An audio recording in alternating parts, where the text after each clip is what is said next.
भगवान शिव और चंद्रदेव की कहानी। भगवान शिव के मस्तक पर चंद्रमा चंद्रदेव के विराजित होने की कहानी।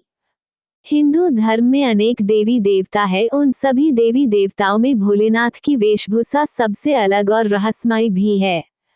भगवान शंकर की वेशभूषा के पीछे अत्यंत गहरे अर्थ छिपे हुए हैं।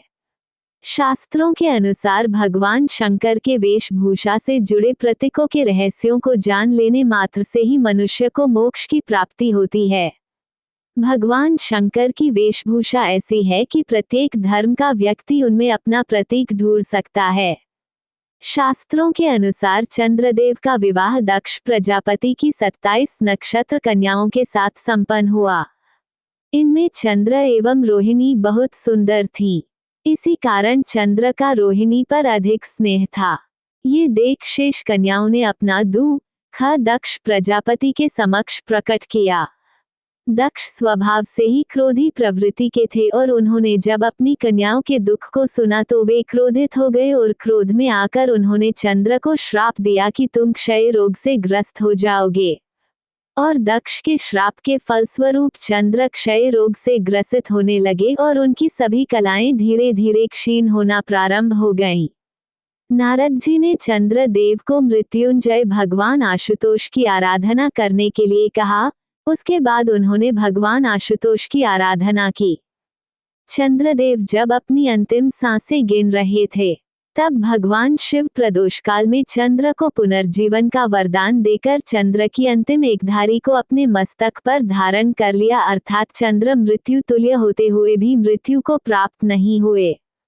ये सब शिवजी के मस्तक पर धारण करने के कारण हुआ है।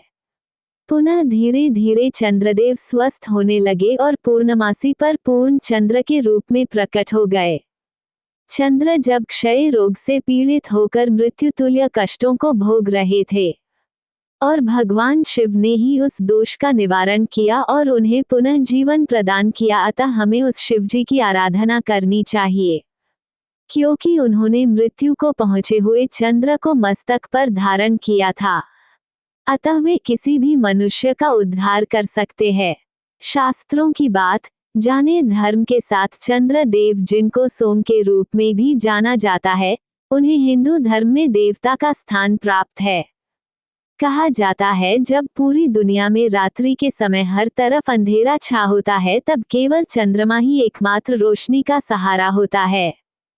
इसके प्रकाश का तेज पूरी सृष्टि को रोशन करने की क्षमता रखता है।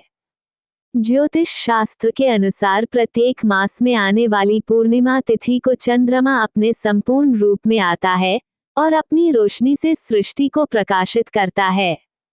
परंतु क्या आप जानते इनका हिंदू धर्म में क्या महत्व है? क्यों इन्हें देवता का दर्जा प्राप्त है? आखिर इनकी उत्पत्ति का राज क्या है? तथा कैसे चंद्रदेव को देवों के देव महादेव के मस्तक पर विराजमान होना का सौभाग्य प्राप्त हुआ?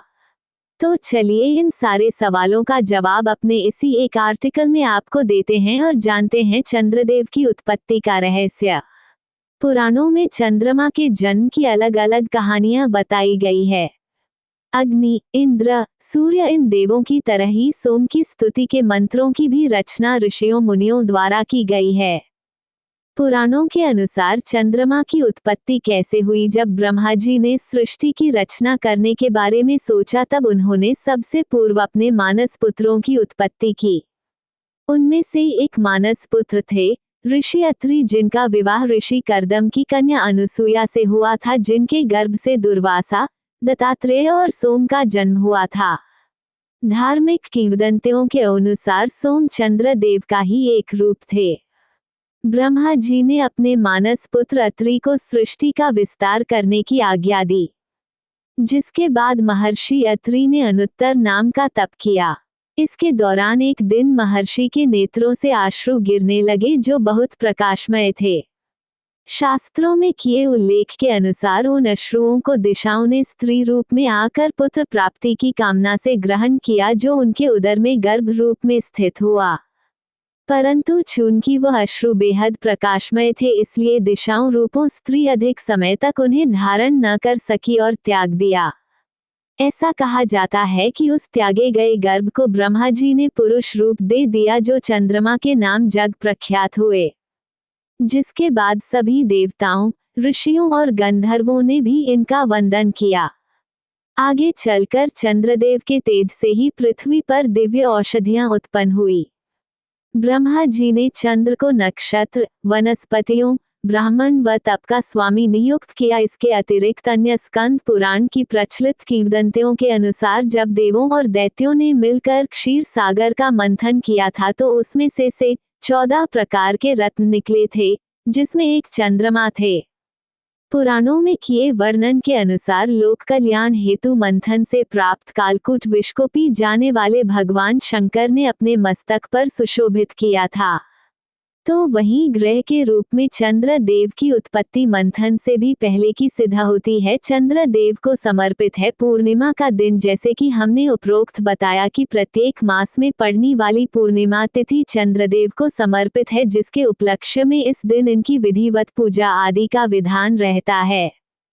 इस दिन व्यक्ति के लिए चंद्र देव की पूजा अर्चना करना बेहद लाभदायक माना जाता है। पौधों व वनस्पति से भी इनका गहरा संबंध माना जाता है। दोस्तों, आज का वीडियो यहीं तक है। आशा करता हूँ कि हमारा वीडियो आपको अच्छा लगा होगा। अगर हमारा वीडियो आपको अच्छा लगा है तो वीडियो को लाइक कीजिए, शेयर कीजिए, सब्सक्राइब कीजिए और सेवा करने का मौका दीजिए। अगले वीडियो में मिलेंगे।